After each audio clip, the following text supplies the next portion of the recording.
అందరికీ నమస్కారం। ఈరోజు నా పేరు ఆకనమూరి చంద్ర యాదవ్, సామాజిక నాయకులు, రామాపురం గ్రామం, కొల్లాపూర్ అసెంబ్లీ నియోజకవర్గం, నాగర్ కర్నూలు జిల్లా, తెలంగాణ రాష్ట్రం। ఈరోజు మనం రామాపురం గ్రామ పంచాయతీ దగ్గర ఆసరా పింఛన్లు తీసుకునే వారి దగ్గర ఈరోజు మనం ఇక్కడ ఉండడం జరిగింది। రాష్ట్ర ప్రభుత్వం, మన తెలంగాణ రాష్ట్ర ప్రభుత్వం, కాంగ్రెస్ పార్టీ దాదాపు 21 నెలల క్రితం గత శాసనసభ ఎన్నికలకు ముందు కాంగ్రెస్ పార్టీ హస్తం గుర్తుపై ఓటు వేసి ఈ రాష్ట్రంలో కాంగ్రెస్ పార్టీ అధికారంలోకి తీసుకువస్తే ఆసరా పింఛన్లు అంటే వృద్ధులు అనుకోండి, వితంతువులు అనుకోండి, వికలాంగులు అనుకోండి, ఇంకా బీడీ కార్మికులు, వీళ్ళందరూ ఆసరా పింఛన్లు, వారందరికీ 2000 ఉన్న పింఛన్ను అంటే వృద్ధులకు, వితంతువులకు 2000 ఉన్న పింఛను 4000 రూపాయలు ఇస్తాము। అదేవిధంగా వికలాంగులకు 4000 ఉన్న పింఛను 6000 ఇస్తామని చెప్పి ఆ రోజు కాంగ్రెస్ పార్టీ ఎన్నికల ముందు హామీ ఇచ్చింది, మేనిఫెస్టోలో పెట్టింది। కాంగ్రెస్ పార్టీ నాయకులు ఆ రోజు గ్రామంలో ప్రతి ఇల్లు తిరిగి, రాష్ట్ర వ్యాప్తంగా ప్రతి ఇల్లు తిరిగి అగో ఈ విధంగా కరపత్రాలు ప్రతి ఒక్కరికి చూపిస్తూ ఇందులో మెన్షన్ చేసుకొని ఉంది, ఆసరా పింఛన్ 4000 అని ఇక్కడ ఉంది, ప్రతి ఒక్కరికి 4000 పింఛన్ ఆసరా పింఛన్ ఇస్తామని చెప్పి 2000 పెంచి, మరి ఎందుకు ఈరోజు నిజంగా ఆ రోజు ఈ యొక్క వృద్ధులు ఎవరైతే ఉన్నారో, వితంతువులు ఎవరైతే ఉన్నారో, వికలాంగులు ఎవరైతే ఉన్నారో, ఒంటరి మహిళలు ఎవరైతే ఉన్నారో, వాళ్ళందరూ నిజంగా కాంగ్రెస్ పార్టీ అధికారంలోకి వస్తే మాకు 4000 పింఛన్ వస్తుంది, 6000 పింఛన్ వస్తుంది అని చెప్పి కాంగ్రెస్ పార్టీ హస్తం గుర్తుపై ఓటు వేసి ఈ రాష్ట్రంలో కాంగ్రెస్ పార్టీని అధికారంలోకి తీసుకురావడం జరిగింది। రాష్ట్రంలో కాంగ్రెస్ పార్టీ అధికారంలోకి వచ్చి నేటికి 21 నెలలు అవుతుంది। 21 నెలలు అయినా కూడా ఇప్పటికీ మరి ఈ యొక్క ఏదైతే వృద్ధులు ఉన్నారో, వితంతులు ఉన్నారో, వికలాంగులు ఉన్నారో, ఒంటరి మహిళలు ఉన్నారో వారికి ఇస్తా అని చెప్పి 4000 పింఛన్ ఈ రోజు వరకు ఈ రాష్ట్ర ప్రభుత్వం ఇవ్వలేదు। మరి ఎందుకు ఇవ్వలేదో ఈరోజు రాష్ట్ర ప్రభుత్వం సమాధానం చెప్పాలి। ఈరోజు 4000 పింఛను ఒక వృద్ధులకు, వితంతులకు, అదేవిధంగా వికలాంగులకు 6000 పింఛను ఇవ్వమని నేను అడగట్లేదు, ఇక్కడ ఉన్న వృద్ధులు, వితంతులు, వికలాంగులు వాళ్ళు అడగట్లేదు।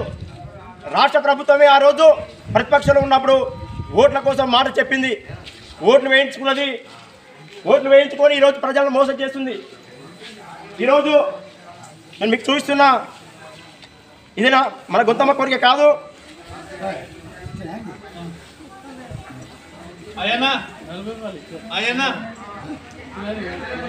ఆ రోజు ముఖ్యమంత్రి పిసిసి హోదాలో వారే చెప్పిండ్రు కాబట్టి ఇప్పటికైనా నేను రాష్ట్ర ప్రభుత్వాన్ని అడుగుతున్నా।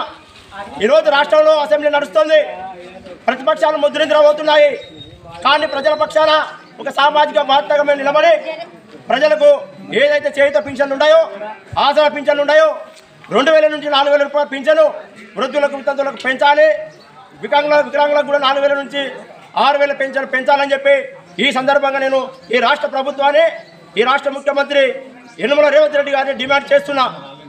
ఈరోజు ఈ ఆసరా పింఛన్లు పెంచడమే కాకుండా దాదాపు 4 సంవత్సరాలుగా నూతన పింఛన్లు మంజూరు చేయట్లేదు।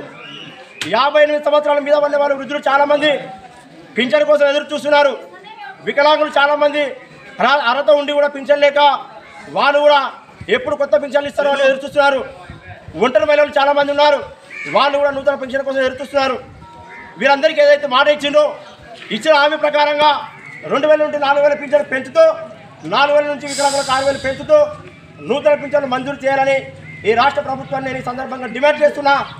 లేని పక్షంలో ఈ ప్రజలకు మీరు సమాధానం చెప్పి, క్షమాపణ చెప్పి బేసరతుగా మీరు ఆ సీఎం కుర్చీ నుండి దిగిపోండి, మీ చేత కాకుండా సీఎం కుర్చీ దిగండి, అవసరమైతే మళ్ళీ ఎన్నికలు వస్తాయి, ప్రజలు ఎవరికి ఓట్లు వేయాలో నిర్ణయించుకుంటారని చెప్పి ఈ సందర్భంగా ప్రభుత్వానికి, ముఖ్యమంత్రికి డిమాండ్ చేస్తున్నా।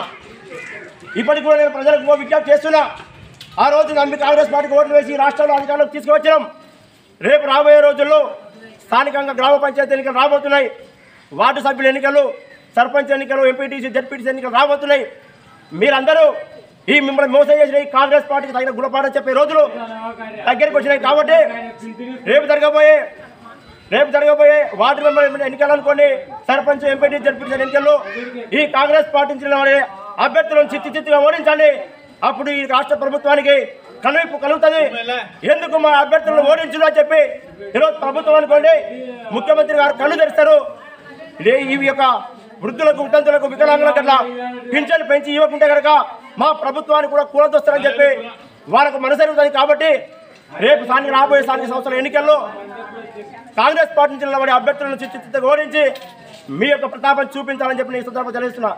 మీరు ఒకవేళ కాంగ్రెస్ పార్టీ అభ్యర్థి చిత్తగా ఓడించారనుకో మరుసటి నెలలో మీకు 4,000 పింఛన్ ఎందుకు రాదో అప్పుడు నేను చూస్తా అని చెప్పి ఈ సందర్భంగా మీకు తెలియజేస్తూ నేను ఇంకో విషయం కూడా ఈరోజు మందకృష్ణ మాదిగ గారు ప్రతిపక్షాలు ప్రజల పక్షాల పోరాటం చేయడం మర్చిపోయినా కూడా మాన్యశ్రీ ఎంఆర్పీఎస్ జాతీయ అధ్యక్షులు మందకృష్ణ మాదిగ గారు మీకోసం పోరాటం చేస్తున్నారు.